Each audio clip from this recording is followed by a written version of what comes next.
தெற்கு காசாவிலே மொராகச்சு பிரதேசத்தினை உருவாக்கப் போகும் நெட்டன்யாஹூ. மத்திய கிழக்கிற்கான அமெரிக்க தூதர் ஸ்டீவ் விட்கோஃபை அவமானப்படுத்திய ஈரானிய தரப்பினரும் ஈரானுக்கு எதிரான எச்சரிக்கைகளை விடுத்திருக்கக்கூடிய பிரான்சும் ஈரானுக்கும் அமெரிக்காவுக்கும் இடையிலான மறைமுக பேச்சுவார்த்தைகளும் ரஷ்யா மற்றும் சீனாவினுடைய நிலைப்பாடுகளும் அமெரிக்க போர்க்கப்பல்களை பதம் பார்த்து அமெரிக்க ட்ரோன்களை கொத்தாக தட்டி தூக்கி வரும் யெமன் ஹவுதி இராணுவத்தினர், சிரியாவிலே கொல்லப்பட்ட இஸ்ரேலி ஆக்கிரமிப்பு சிப்பாய்களும் இஸ்ரேலி ஆக்கிரமிப்பின் உச்ச வான்வழி தாக்குதல்களும் தெற்கு சிரியாவில் ஏற்பட்டிருக்கக்கூடிய உச்ச பதற்ற நிலைமையும்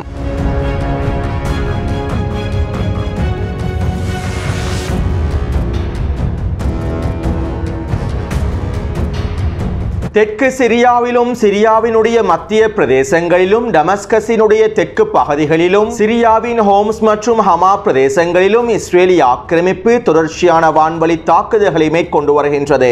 அதிலும் குறிப்பாக கடந்த ஒரு வாரமாக இஸ்ரேலி ஆக்கிரமிப்பு சிரியாவின் முக்கியமான இராணுவ கட்டளை தளங்களை இலக்கு வைத்தும் இராணுவ விமான நிலையங்களை இலக்கு வைத்தும் உச்ச தாக்குதல்களை மேற்கொண்டு அவற்றினை தரைமட்டமாக்கி வருகின்றது. இதற்கமைவாக சிரியாவின் மத்திய பிரதேசமான பல்மெரா பிரதேசத்தில் இருக்கக்கூடிய T4 இராணுவ கட்டளை தளத்தினை இஸ்ரேலி ஆக்கிரமிப்பு முழுமையாக தரைமட்டமாக்கியுள்ளது. இலக்கம் 1 குறிப்பிடப்பட்டிருக்கக்கூடிய ஹமா பிரதேசத்திலும் இலக்கம் 2 குறிப்பிடப்பட்டிருக்கக்கூடிய பல்மெரா பிரதேசத்திலுமே மிக முக்கியமான மிகப்பெரிய இராணுவ கட்டளை தளங்கள் காணப்படுகின்றன.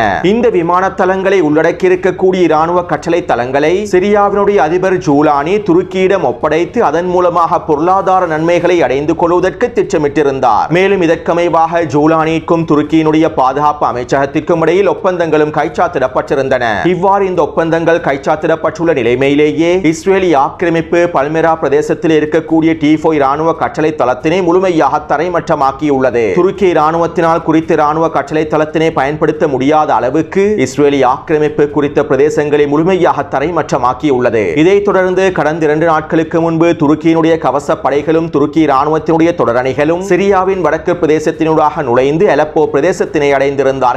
மேலும் அலப்போ பிரதேசத்திலிருந்து ஹமா பிரதேசத்தில் இருக்கக்கூடிய இராணுவ கட்டளை தளத்தில் துருக்கியினுடைய இராணுவ கட்டளை தளத்தினை அமைப்பதற்கான வேலை திட்டங்களையும் ஆரம்பிப்பதற்கு முயற்சி செய்திருந்தார்கள். இப்படியான நிலைமையில் நேற்றிரவு இஸ்ரேலி ஆக்கிரமிப்பு ஹமா பிரதேசத்தில் இருக்கக்கூடிய மிக முக்கியமான இராணுவ கட்டளை தளத்தையும் முழுமையாக தரைமட்டமாக்குவதற்கான தாக்குதல்களை மேற்கொண்டிருந்தது. நேற்றிரவு இஸ்ரேலி ஆக்கிரமிப்பு ஹமா பிரதேசத்திலே மேற்கொண்ட தாக்குதல்களில் துருக்கிக்கு வழங்க இருந்த இராணுவ கட்டளை தளமானது முழுமையாக தரைமட்டமாக்கப்பட்டுள்ளது. மேலும் இஸ்ரேலி ஆக்கிரமிப்பு ஹோம்ஸ் பிரதேசத்திலே மேற்கொண்ட தாக்குதல்களில் 10க்கும் அதிகமான சிரியாவினுடைய பொதுமக்கள் கொல்லப்பட்டுள்ளார்கள். அத்தோடு இராணுவ கட்டளை தளத்திலே மேற்கொண்ட வான்வழி தாக்குதல்களில் துருக்கியினுடைய சில ஆலோசகர்களும் படுகொலை செய்யப்பட்டிருப்பதாகவும் தெரிவிக்கப்படுகின்றது. அத்தோடு இஸ்ரேலி ஆக்கிரமிப்பின் இந்த தொடர்ச்சியான தாக்குதல்களை தொடர்ந்து துருக்கியினுடைய இராணுவ தொடரணியானது அலப்போ பிரதேசத்திலிருந்து பின்வாங்கி இருப்பதாகவும் தெரிவிக்கப்படுகின்றது. மேலும் இஸ்ரேலி ஆக்கிரமிப்பின் பாதுகாப்பு அமைச்சகம் இவ்வாறு தெரிவித்திருந்தது: நாங்கள் சிரியாவிலே ஈரானினுடைய ஆதிக்கத்தினை விரும்பவில்லை. சிரியாவில் இருந்த ஈரானினுடைய ஆதிக்கமும் எதிர்ப்பு அச்சுக்களும் இஸ்ரேலுக்கு மிகப்பெரிய அச்சுறுத்தலாகவே அமைந்திருந்தன. அதே போன்றுதான் தற்போது சிரியாவிலே துருக்கியினுடைய ஆதிக்கத்தையும் நாங்கள் விரும்பவில்லை. சிரியாவுக்குள்ளே துருக்கி இராணுவத்தினுடைய ஆதிக்கத்தினை அதிகரிப்பதற்கோ துருக்கியினுடைய இராணுவ நடவடிக்கைகளுக்கோ நாங்கள் எந்த விதமான அனுமதியையும் வழங்கப் போவதில்லை. சிரியாவின் நிலப்பிரதேசத்தையும் சிரியாவின் வான் பிரதேசத்தையும் துருக்கியினால் பயன்படுத்தவே முடியாது. இதற்கு நாங்கள் ஒரு பொழுதும் அனுமதிக்கப் போவதில்லை என இஸ்ரேலி ஆக்கிரமிப்பின் பாதுகாப்பு அமைச்சகம் தெரிவித்திருந்தது. அதே நேரம் இஸ்ரேலி ஆக்கிரமிப்பின் இந்த தொடர்ச்சியான தாக்குதல்களுக்கு மத்தியில் சிரியாவிலே துருக்கியும் இஸ்ரேலும் மோதிக்கொள்ளும் என்றும் சிரியாவிலே துருக்கிக்கும் இஸ்ரேலுக்கும் இடையிலான போர் ஆரம்பிக்கப்படும் என்றும் பல செய்திகள் வெளியிடப்பட்டிருந்தன. ஆனால் ஒரு பொழுதும் இஸ்ரேலி ஆக்கிரமிப்பும் துருக்கியும் மோதிக்கொள்ளவே மாட்டார்கள். இதற்கு பல்வேறுபட்ட காரணங்களும் காணப்படுகின்றன. துருக்கியில் அர்துகானுக்கு எதிராக ஆரம்பிக்கப்பட்டிருக்கக்கூடிய போராட்டங்களுக்கு மத்தியில் சிரியாவிலே நாங்கள் இஸ்ரேலுக்கு எதிராக போரை ஆரம்பிக்க போகின்றோம் என அர்துகான் தன்னுடைய சொந்த நாட்டின் அரசியல் லாபங்களுக்காக பல்வேறுபட்ட நடவடிக்கைகளை மேற்கொள்ளலாம். ஆனால் யதார்த்தத்தில் அர்துகான் ஒரு பொழுதும் இஸ்ரேலி ஆக்கிரமிப்புக்கு எதிராக நேரடியான போரில் களமிறங்கவே மாட்டார். அமெரிக்காவின் போர் விமானங்களையும் அமெரிக்காவின் ஆயுதங்களையும் அமெரிக்காவின் தொழில்நுட்பங்களையும் செயற்கைக்கோள் உதவிகளையும் பயன்படுத்தக்கூடிய துருக்கி அரசாங்கத்தினால் அமெரிக்காவின் நட்பு நாடான இஸ்ரேலி ஆக்கிரமிப்புக்கு எதிராக போரை ஆரம்பிக்க முடியாது. நேட்டோ நாடாக இருக்கக்கூடிய துருக்கியினால் நேட்டோவினுடைய மிக முக்கியமான கூட்டணியான இஸ்ரேலி ஆக்கிரமிப்பை எதிர்த்து போரை ஆரம்பிக்க முடியாது. ஆண்டொன்றிற்கு 20 பில்லியன் அமெரிக்க டாலர்கள் பெறுமதி அளவிலான வர்த்தகத்தினை இஸ்ரேலி ஆக்கிரமிப்போடு மேற்கொள்ளக்கூடிய துருக்கிக்கு ஒரு பொழுதும் எப்போதும் இஸ்ரேலிய ஆக்கிரமிப்புக்கு எதிராக நேரடியான போரை ஆரம்பிக்கவே முடியாது. இவை தொடர்பாக முழுமையான தகவல்களையும் தெளிவான தகவல்களையும் இன்சைட் உலகம் சேனலில் தனியான காணொலி ஒன்றின் மூலமாக குறிப்பிட்டுள்ளேன். அடுத்து சிரியாவினுடைய புதிய அரசாங்கமும் சிரியாவினுடைய புதிய ஜனாதிபதி ஜூலானியும் இஸ்ரேலோடு தொடர்புகளை ஏற்படுத்திக் கொள்ளவே முயற்சி செய்கின்றார்கள். பின் கதவுகளை பயன்படுத்தி இஸ்ரேலிய தலைமைகளோடு பேச்சுவார்த்தைகளை மேற்கொண்டு இஸ்ரேலுடனான உறவை வலுப்படுத்தி இஸ்ரேலுடன் இயல்பாக்க நிலைமையை ஏற்படுத்துவதற்காகவே சிரியாவின் புதிய அரசாங்கம் முயற்சி செய்கின்றது. இஸ்ரேல் லெபனானுடனான இயல்பாக்கத்தினை அடைவதை சிரியா விரும்பவில்லை. லெபனானுக்கு பதிலாக சிரியாவோடு இஸ்ரேல் இயல்பாக்கத்தினை அடைய வேண்டும் என சிரியாவுடைய தலைமைகள் எதிர்பார்ப்பதாக இஸ்ரேலிய ஆக்கிரமிப்பு ஊடகங்களும் செய்திகளை வெளியிட்டுள்ளன. அது மட்டுமல்லாமல் சிரியாவுக்கும் இஸ்ரேலுக்கும் இடையில் இயல்பாக்கத்தினை ஏற்படுத்துவதற்காக சவுதி அரேபியாவினுடைய இளவரசர் முகமது பின் சல்மானுடைய தலைமையில் வேலை திட்டங்கள் ஆரம்பிக்கப்பட்டிருப்பதாகவும் பல்வேறு பற்ற தகவல்கள் கசிவடைந்துள்ளன. வருகின்ற மாதம் டொனால்ட் ட்ரம்ப் சவுதி அரேபியாவுக்கு விஜயம் செய்ய போகின்றார். இந்த விஜயத்தின் போது ஜூலானிற்கும் டொனால்ட் ட்ரம்புக்கும் இடையில் கலந்துரையாடல்களை மேற்கொள்வதற்கான ஏற்பாடுகளை சவுதி அரேபியாவினுடைய இளவரசர் மேற்கொண்டுள்ளார். மேலும் இந்த பேச்சுவார்த்தைகள் மூலமாக சிரியாவுக்கும் இஸ்ரேலுக்கும் இடையில் இயல்பாக்கத்தினை ஏற்படுத்தி இஸ்ரேலின் பாதுகாப்பை உறுதிப்படுத்தும் நோக்கத்தோடு ஜூலானி செயற்படுவார் என தகவல்கள் வெளியாகியுள்ளன. துருக்கியினுடைய பொருளாதார நெருக்கடிகளுக்கு மத்தியில் ஜூலானியினால் துருக்கியிடம் இருந்து அதிகளவான பொருளாதார உதவிகளை பெற்றுக் கொள்ள முடியவில்லை. இதனால் ஜூலானி சவுதி அரேபியாவின் பக்கம் தற்போது திரும்பியுள்ளார். மேலும் இதனை தற்போது அதிகளவான ஜூலானியினுடைய ஆதரவாளர்களே விமர்சிப்பதற்கு ஆரம்பித்து விட்டார்கள். அதிலும் குறிப்பாக சிரியாவின் வடக்கு பிரதேசத்தில் இருக்கக்கூடிய துருக்கியினுடைய ஆதரவு பெற்ற SNA பயங்கரவாத படைகள் ஜூலானியின் தற்போதைய நிலைப்பாடுகளை நேரடியாக விமர்சிக்கின்றார்கள். சுருக்கமாக குறிப்பிடுவதாக இருந்தால் சிரியாவிலே துருக்கியும் சவுதி அரேபியாவும் ராஜதந்திர ரீதியில் மோதிக்கொள்கின்றார்கள். மேலும் இவ்வாறான நிலைமைகள் தொடர்பாக கடந்த 3 மாதங்களுக்கு முன்பே நான் காணொலிகளில் தெளிவாக குறிப்பிட்டிருந்தேன். அடுத்து நேற்று மாலை இஸ்ரேலிய ஆக்கிரமிப்பு தெற்கு சிரியாவின் தாரா பிரதேசத்திற்குள்ளே நுழைந்து விரிவாக்கத்தினை ஆரம்பித்திருந்தது. குறித்த வரைபடத்திலே இலக்கம் 3 குறிப்பிடப்பட்டிருக்கக்கூடிய பிரதேசம் நவா பிரதேசமாகும். இந்த பிரதேசத்தினூடாக இஸ்ரேலிய ஆக்கிரமிப்பின் 3 தொடரணிகள் நுழைந்துள்ளன. இவ்வாறு இஸ்ரேலிய ஆக்கிரமிப்பின் தொடரணிகள் நுழையும் சந்தர்ப்பத்தில் குறித்த பிரதேசத்திலே இருக்கக்கூடிய அரபு பழங்குடி மக்கள் இஸ்ரேலிய ஆக்கிரமிப்பு ராணுவத்திற்கு எதிரான தாக்குதல்களை மேற்கொண்டுள்ளார்கள். சிரியாவின் அரசாங்கம் இஸ்ரேலிய ஆக்கிரமிப்போடு உறவை வலுப்படுத்துவதற்கு விரும்புகின்றது. இதனால் சிரியாவின் அரசை ராணுவமாக அடையாளப்படுத்தப்பட்டிருக்கக்கூடிய STS பயங்கரவாத படைகளும் தாரா மற்றும் சுவைதா பிரதேசங்களில் இருந்து வெளியேறிவிட்டார்கள். இருப்பினும் இஸ்ரேலிய ஆக்கிரமிப்பின் தாக்குதல்களை எங்களால் பொறுத்துக் கொள்ள முடியாது என தங்களிடம் இருக்கக்கூடிய ஆயுதங்களை பயன்படுத்தி இஸ்ரேலிய ஆக்கிரமிப்புக்கு எதிரான தாக்குதல்களை ஆரம்பித்துள்ளார்கள். நேற்றிரவு நவா பிரதேசத்திலே மேற்கொள்ளப்பட்டிருக்கக்கூடிய தாக்குதல்களில் 10க்கும் அதிகமான இஸ்ரேலிய ஆக்கிரமிப்பு சிப்பாய்கள் படுகாயமடைந்து இருப்பதாகவும் குறைந்தது 4 இஸ்ரேலிய ஆக்கிரமிப்பு சிப்பாய்கள் படுகொலை செய்யப்பட்டிருப்பதாகவும் தெரிவிக்கப்படுகின்றது. இவ்வாறு இஸ்ரேலிய ஆக்கிரமிப்பு ராணுவத்திற்கு எதிராக மேற்கொள்ளப்பட்ட தாக்குதல்களை தொடர்ந்து இஸ்ரேலிய ஆக்கிரமிப்பு குறித்த பிரதேசத்தில் உச்ச வான்வழி தாக்குதல்களை மேற்கொண்டிருந்தது. இந்த வான்வழி தாக்குதலிலே 10க்கும் அதிகமான சிரியாவின் அரபு பழங்குடி மக்கள் இனப்படுகொலை செய்யப்பட்டுள்ளார்கள்.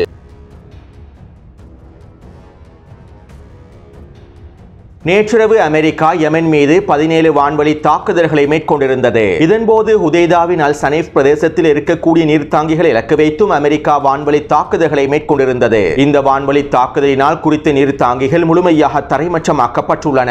குறித்த நீர்த்தாங்கிகள் மூலமாகவே அருகாமையில் இருக்கக்கூடிய 8 கிராமங்களுக்கு தேவையான நீர் விநியோகம் நடைபெற்றிருந்தது. இந்த நீர்த்தாங்கியின் மூலமாகவே 50,000க்கும் அதிகமான யெமன் பொதுமக்கள் நீரை பெற்றுக் கொண்டிருந்தார்கள். ஆனால் தற்போது இந்த நீர்த்தாங்கியை அமெரிக்கா முழுமையாக தரைமட்டம் ஆக்கியுள்ளது. இதே போன்று யெமனினுடைய நகர கட்டமைப்புகளையும் கிராம கட்டமைப்புகளையும் முழுமையாக தரைமட்டமாக்குவதற்கான உச்சக்கட்ட தாக்குதல்களையே தற்போது அமெரிக்கா யெமனினுடைய மேற்கு பிரதேசம் முழுவதும் மேற்கொண்டு வருகின்றது. யெமன் ஹவுதி ராணுவத்தினருக்கும் யெமன் மக்களுக்கும் அதிகளவான அழுத்தத்தினை வழங்குவதற்காகவே அமெரிக்கா இவ்வாறு யெமனினுடைய நகர கட்டமைப்புகளை இலக்கு வைத்தும் தாக்குதல்களை மேற்கொண்டு வருவதாக தெரிவிக்கப்படுகின்றது. இருப்பினும் யெமன் ஹவுதி ராணுவத்தினரும் யெமன் மக்களும் உறுதியாகவே இருக்கின்றார்கள். மேலும் அமெரிக்காவுக்கு எதிராக தொடர்ச்சியான தாக்குதல்களையும் மேற்கொண்டு வருகின்றார்கள். அமெரிக்காவின் வான்வழி தாக்குதல்களை தொடர்ந்து யெமன் ஹவுதி ராணுவத்தினர் 15க்கும் அதிகமான கப்பல் எதிர்ப்பு ஏவுகணைகளை பயன்படுத்தி அமெரிக்காவின் போர்க்கப்பல்களை இலக்கு வைத்து தொடர்ச்சியான தாக்குதல்களை மேற்கொண்டுள்ளார்கள். இதைத் தொடர்ந்து யெமனினுடைய வான்பரப்பிற்குள்ளே நுழைந்த அமெரிக்காவின் 32 மில்லியன் அமெரிக்க டாலர்கள் பெறுமதி அளவிலான MQ-9 ட்ரோன் ஒன்றையும் சுட்டு வீழ்த்தியுள்ளார்கள். கடந்த 3 நாட்களுக்குள்ளே யெமன் ஹவுதி ராணுவத்தினர் அமெரிக்காவின் முக்கியமான 2 MQ-9 ட்ரோன்களை சுட்டு வீழ்த்தியுள்ளார்கள். அத்தோடு இன்று மாலையும் யெமன் ஹவுதி ராணுவத்தினர் செங்கடல் பிரதேசத்திலே உச்ச தாக்குதல்களை மேற்கொண்டு வருவதாக தெரிவிக்கப்படுகின்றது.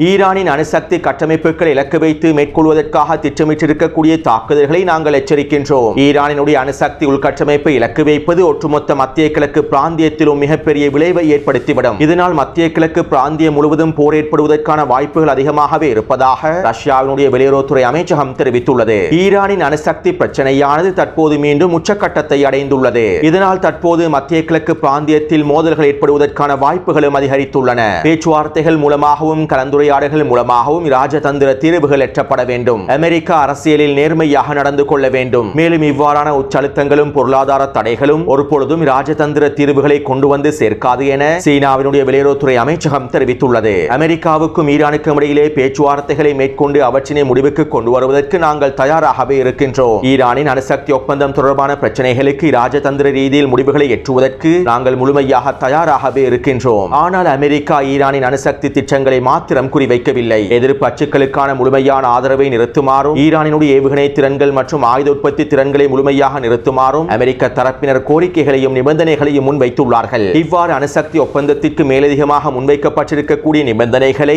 ஈரான் ஒருபொழுதும் ஏற்றுக்கொள்ளப் போவதில்லை என ரஷ்யாவின் வெளியுறவுத்துறை அமைச்சரும் தெரிவித்திருந்தார். அத்தோடு நேற்றைய தினம் இஸ்ரேலி ஆக்கிரமிப்பின் வெளியுறவுத்துறை அமைச்சர் பிரான்சுக்கு விஜயம் செய்திருந்தார். ஈரானுக்கு எதிரான தாக்குதல்கள் தொடர்பாகவும் ஈரானினுடைய எதிர்ப்பு அச்சுக்களை பலவீனப்படுத்துவது தொடர்பாகவும் புதிய மத்திய கிழக்கு பிராந்தியத்தினை உருவாக்குவது தொடர்பாகவும் இஸ்ரேலி ஆக்கிரமிப்பின் வெளியுறவுத்துறை அமைச்சர் பிரான்சினுடைய அதிபரோடும் முக்கியமான தலைமைகளோடும் கலந்துரையாடல்களை மேற்கொண்டிருந்தார். இதைத் தொடர்ந்து பிரான்சினுடைய அதிபர் பாதுகாப்பு தலைமைகளை ஒன்று கூட்டி விசேட கலந்துரையாடல்களை மேற்கொண்டிருந்தார். இந்த கலந்துரையாடலுக்கு பிறகு பிரான்சினுடைய வெளியுறவுத்துறை அமைச்சகம் ஈரானுக்கு எச்சரிக்கைகளை வெளியிட்டிருந்தது. ஈரான் அமெரிக்காவின் ஒப்பந்தத்திற்கு முழுமையான சம்மதத்தினை வழங்கவில்லை என்றால் அமெரிக்கா ஈரானுக்கு எதிரான போரை ஆரம்பிக்கும். ஒப்பந்தத்தை எட்டவில்லை என்றால் ஈரானுக்கு எதிரான முழுநில போர் ஆரம்பிக்கப்படுவதற்கான வாய்ப்புகள் அதிகமாகவே இருக்கின்றது என பிரான்சினுடைய வெளியுறவுத்துறை அமைச்சகம் ஈரானுக்கு எதிரான எச்சரிக்கைகளை வெளியிட்டிருந்தது. அத்தோடு இப்படியான நிலைமையில் மத்திய கிழக்கிற்கான அமெரிக்காவின் தூதுவர் ஸ்டீவ் விட்கோஃப் ஈரானுக்கு அவசர விஜயம் ஒன்றினை மேற்கொண்டு ஈரானிய தலைமைகளோடு கலந்துரையாடல்களை மேற்கொண்டு ஈரானுக்கும் அமெரிக்காவுக்கும் இடையிலே பேச்சுவார்த்தைகளை மேற்கொள்வதற்கு திட்டமிட்டுள்ளார். நான் அவசரமாக ஈரானுக்கு விஜயம் செய்து ஈரானிய தலைமைகளோடு பேச்சுவார்த்தைகளை மேற்கொண்டு ஒரு ஒப்பந்தத்தினை எட்டுவதற்கான வேலை திட்டங்களை ஆரம்பிக்கின்றேன் என ஸ்டீவ் விட்கோஃப் தெரிவித்திருந்தார். இருப்பினும் ஈரானிய தலைமைகள் ஸ்டீவ் விட்கோஃபினுடைய இந்த திட்டத்தினை முழுமையாக நிராகரித்துள்ளார்கள். மத்திய கிழக்கிற்கான அமெரிக்க தூதர் ஸ்டீவ் விட்கோஃப் ஒரு பொருத்தமற்ற நபர். அமெரிக்காவோடு ஈரான் நேரடியான பேச்சுவார்த்தைகளை மேற்கொள்வதற்கு விரும்பவில்லை. மேலும் இவர்கள் பேச்சுவார்த்தைகளுக்காக ஈரானுக்குள்ளே வருவது அருவருப்பான விடயமாகும். அமெரிக்க அதிகாரிகளை வரவேற்பது ஒரு கௌரவமான நடவடிக்கை அல்ல என ஈரானிய தலைமைகள் ஸ்டீவ் விட்கோஃபுக்கு தெரிவித்திருப்பதாக செய்திகள் கசிவடைந்துள்ளன. இதைத் தொடர்ந்து இன்று காலை ஈரானினுடைய வெளியுறவுத்துறை அமைச்சகம் அறிக்கை ஒன்றினை வெளியிட்டிருந்தது. ஈரானோடு மறைமுகமான பேச்சுவார்த்தைகளை மேற்கொள்வதற்கு மத்தியஸ்தர்கள் மூலமான பேச்சுவார்த்தைகளை மேற்கொள்வதற்கு அமெரிக்கர்கள் விருப்பம் தெரிவித்திருப்பதாக சில தகவல்கள் கிடைக்கப்பெற்றுள்ளன. இந்த பேச்சுவார்த்தைகளின் போது பரஸ்பர மரியாதை வழங்கப்பட வேண்டும். அச்சுறுத்தல்களுக்கு மத்தியிலும் நிபந்தனைகளுக்கு மத்தியிலும் இந்த பேச்சுவார்த்தைகள் மேற்கொள்ளப்பட்டால் நாங்கள் அவற்றையும் ஏற்றுக்கொள்ளப் போவதில்லை என ஈரானினுடைய வெளியுறவுத்துறை அமைச்சகம் தெரிவித்துள்ளது.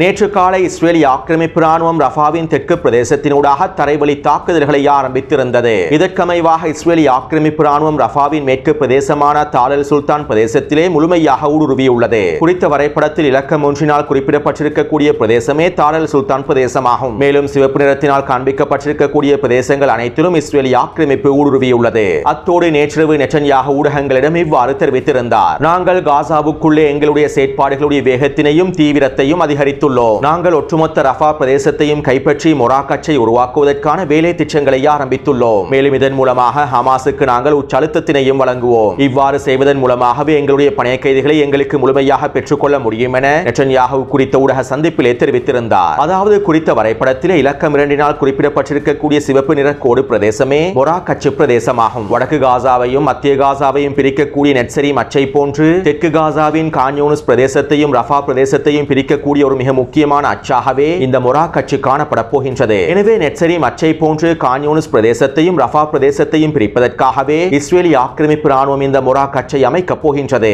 இதற்கான தரைவழி தாக்குதல்களையே தற்போது மேற்கொண்டு வருகின்றது. இதற்கமைவாக இஸ்ரேலி ஆக்கிரமிப்பு ராணுவம் நேற்றிரவு மொராக்கச்சு பிரதேசத்தில் இருக்கக்கூடிய குடியேற்ற பிரதேசங்களையும் வீடுகளையும் இலக்கு வைத்து உச்ச வான்வழி தாக்குதல்களை மேற்கொண்டிருந்தது. குறித்த பிரதேசங்களில் மாத்திரம் நேற்றிரவு 50க்கும் அதிகமான வான்வழி தாக்குதல்கள் மேற்கொள்ளப்பட்டுள்ளன. கிட்டத்தட்ட 150க்கும் அதிகமான வீடுகளும் குடியிருப்பு கட்டிடங்களும் முழுமையாக தரைமட்டமாக்கப்பட்டுள்ளன. அதேபோன்று ரஃபாவிலிருந்து இடம்பெறக்கூடிய பலஸ்தீனிய மக்களை இலக்கு வைத்தும் மத்திய காசா பிரதேசங்களை இலக்கு வைத்தும் வடக்கு காசா பிரதேசங்களை இலக்கு வைத்தும் இஸ்ரேலிய ஆக்கிரமிப்பு உச்சக்கட்ட வான்வழி தாக்குதல்களை மேற்கொண்டு வருகின்றது. கடந்த 24 மணித்தியாலங்களுக்குள் இஸ்ரேலிய ஆக்கிரமிப்பு மேற்கொண்டிருக்கக்கூடிய வான்வழி தாக்குதல்களில் 70க்கும் அதிகமான பலஸ்தீனிய மக்கள் இனப்படுகொலை செய்யப்பட்டுள்ளார்கள். அத்தோடு யுத்த நிறுத்த பேச்சுவார்த்தைகளும் தற்போது முடக்கப்பட்டுள்ளன. காசாவிலே ஹமாஸ் ஆயுதங்களை கீழே வைத்து காசாவின் நிர்வாகத்திலிருந்து ஹமாஸ் பின்வாங்கினால் மாத்திரமே எந்த ஒரு ஒப்பந்தத்தையும் நாங்கள் ஏற்றுக்கொள்கின்றோம் என நெட்டன்யாஹூ தெரிவித்துள்ளார். அதே நேரம் எகிப்திய தரப்பினரும் இன்னும் பல்வேறுபட்ட முயற்சிகளை மேற்கொண்டு புதிய ஒப்பந்தங்களை முன்வைப்பதற்கான வேலை திட்டங்களை மேற்கொண்டு வருகின்றார்கள். இதற்கமைவாக பலஸ்தீனிய போராளிகள் தரைவழி தாக்குதல்களை தற்போதே மேற்கொள்ளக்கூடாது என்றும் மத்தியஸ்தர்கள் ஹமாஸுக்கு உச்சழுத்தங்களை வழங்கி வருவதாகவும் தெரிவிக்கப்படுகின்றது. எனவே இந்த காணொலி தொடர்பான கருத்துக்களை பதிவிடுங்கள். தொடர்ந்தும் என்னுடன் இணைந்திருங்கள். நன்றி, வணக்கம்.